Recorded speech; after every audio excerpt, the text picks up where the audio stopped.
Hello, my name's Tom Cahill. It's the 17th of October 2013. I'm just going to do a quick video about a book that I read, and it links to other things. It's significant and it's especially topical at the minute with the rampant paedophilia, which is eventually people are catching on, is like sort of the backbone of the British establishment, and it's used as a control mechanism, blah blah blah. Eventually people are catching on to this. Obviously not fast enough. It's been very obvious for a long time, and they don't really seem to be doing anything about it, which is obviously all the more disturbing, which makes me think that the fact that a lot of this stuff's been leaked out wasn't an exact accident. They're just testing to see how low the level of morals in England has gone, and basically people don't have any morals, so they don't even care. So that's the disappointing thing about it. So I don't really believe in accidents, and I don't really believe that, considering the royal family knew all of these pedos, they're all great mates with them, and of course they have massive intelligence apparatus, and they know everything about anyone who they ever even have around. And also, of course, a lot of these people are BBC workers, and they all get vetted by MI5, and they would know all this stuff as well.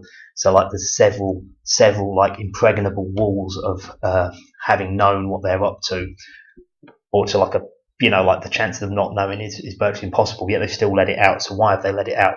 As I said, I don't think it's an accident. I think it's deliberate, and I think the test has succeeded. People in Britain don't have any morals anymore, and they're quite happy that everyone's a pedo at the BBC. They don't give a fuck. They're still paying their TV license. It's quite disgusting. Anyway, this book I read a while ago because I was listening to somebody talk about it, so I had a little look into it. Now, the book's called The Man Who Was N, and it's by somebody called somebody Masters. What's his name? Yeah, by Anthony Masters, I believe. Right, now, the version I've got, I lost it, but it had like a picture of this Maxwell Knight who was N, and it's got a picture of him with a little pigeon on his shoulder, like a black and white photo. That was the version I had. Now, I believe it's an earlier version of it, because I've just been looking it up now, and it says on the front page it's got a slightly different slant. I think it was an earlier version, and it's got a picture of him in a military uniform, and it says the real life spy master who inspired Ian Fleming. Now, it's quite an interesting book. It's all about M, by the way, was in MI5, not MI6. But you see, on this one where he's got the military uniform on, it says the real life spy master who inspired Ian Fleming. Now, Maxwell Knight definitely knew Ian Fleming, but the point is, I don't believe he inspired James Bond, or they're saying inspired Ian Fleming, hinting that it would be James Bond. Maybe that's something to do with copyright reasons. Now, I don't believe that Maxwell Knight inspired James Bond at all, because Maxwell Knight was like a sexual deviant, and he wasn't a ladies' man, and he didn't go around with a gun shooting people. He didn't do anything fun at all. He was a bit of a bore. He was a bit of a pedant plodder. Like, obviously he probably had a fairly interesting job, but it wasn't anything like James Bond. I think far more likely, I've met him, but I don't know, as I said, with all respect to the guy, I don't know if he's telling the truth or not. I think far more likely Ian Fleming was inspired by himself and his operations during World War II, and John Ainsworth-Davis, I do believe the most likely person for the inspiration for James Bond is a mixture of Ian Fleming himself, but he didn't do he wasn't like a killing gentleman during the war. John Ainsworth-Davis, I think pretty much certainly was, and if he wasn't, if it was fairy stories he's talking, they're establishment fairy stories, and all of his stories that you can actually prove that would ever be written down, you can pretty much verify them. But of course, secret missions aren't written down, so therefore, you're never actually going to get documentary evidence of a secret mission that's never going to get written down. So that's the way I'd leave it with that. Now, the reason I'm touching on this book is this guy Anthony Masters, who writes the book. He sort of talks about the guy's life from when he was at school and stuff like that.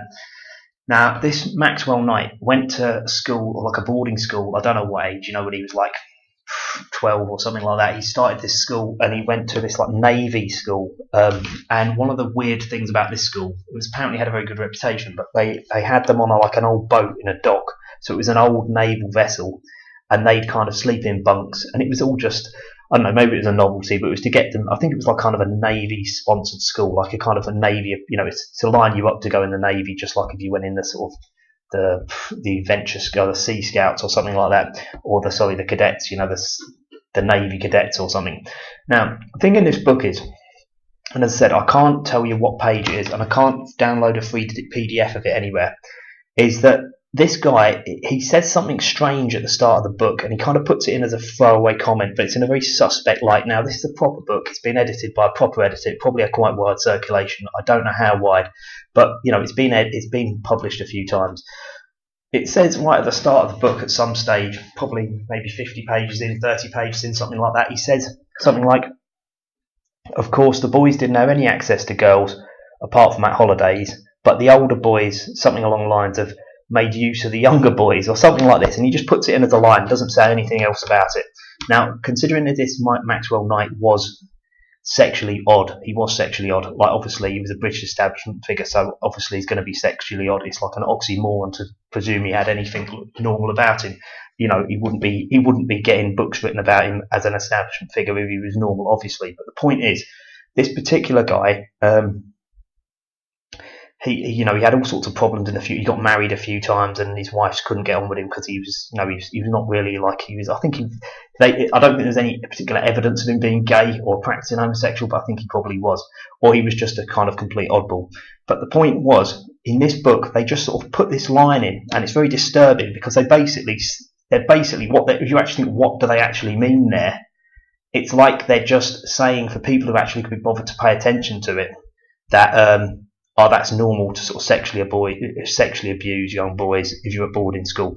But you see, if you just read through it quickly, you wouldn't necessarily catch that. And I know a lot of people, one of the biggest, obviously, religious beliefs in England is in skim reading. People believe in skim reading and that you can skim read. And if you skim read, you don't take in what's being written. It's a fantasy. It's a myth. It doesn't exist. It's just something that some people stupidly believe in. Obviously, you can scan. If you're scanning for a certain thing, you're looking for a certain 2 or 3 things. You can scan and try and pick things up. You can scan lots and lots of pages a day, but you can't skim read. You will not take in the story that the person's trying to convey. But anyway, very suspect. If you ever read that book, I would look out for that line and just let me know what you think it means, because I think it's highly suspect, and I think it's kind of disgusting that that's been put in a book, because it's kind of like, I reckon this Anthony Masters is probably, it's almost like he's approving of it, and it's almost like he thinks it's just something you can just sort of say and then, just go on past it, like, telling somebody you'd like to shag their sort of 11-year-old daughter or something. It's not something a normal person would say. It's sick.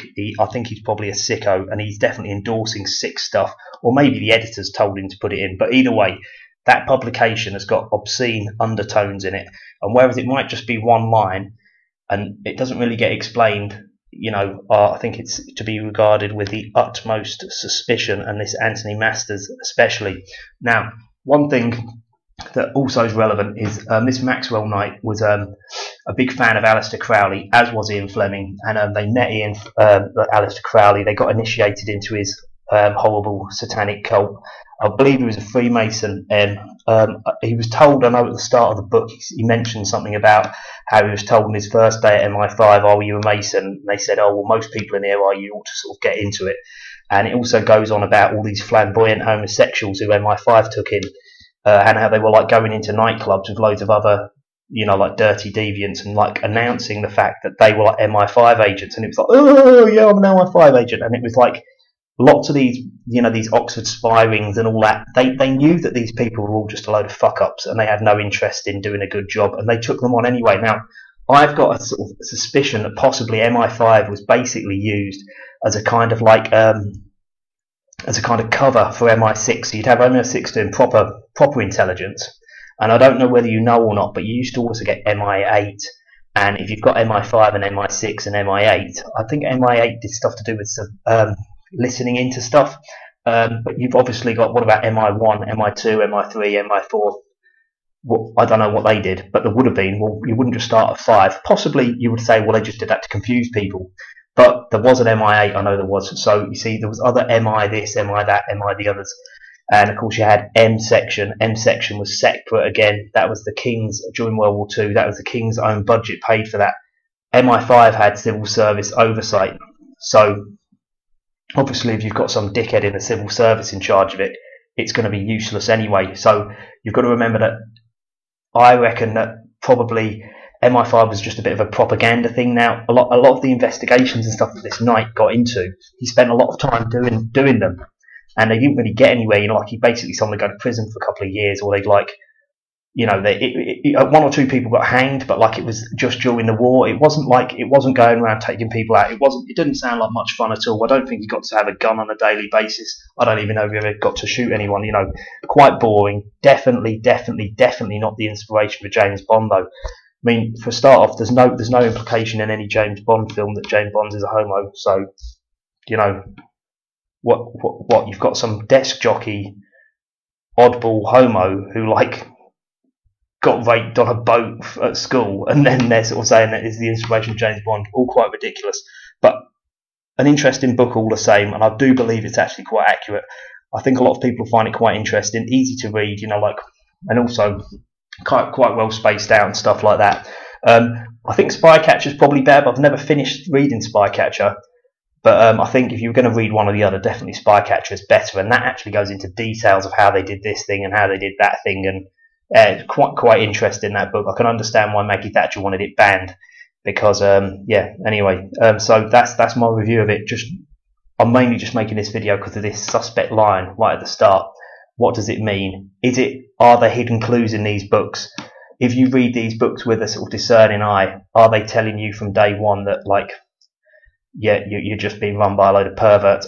And the fact that the author doesn't really sort of ignore it, and he doesn't talk about it too much, he just says it like that's the way it is, like across the road. Do you know what I mean? It's the way he says it's like as though it's just the way things are. Anyway, thanks for listening. Let me know what you think.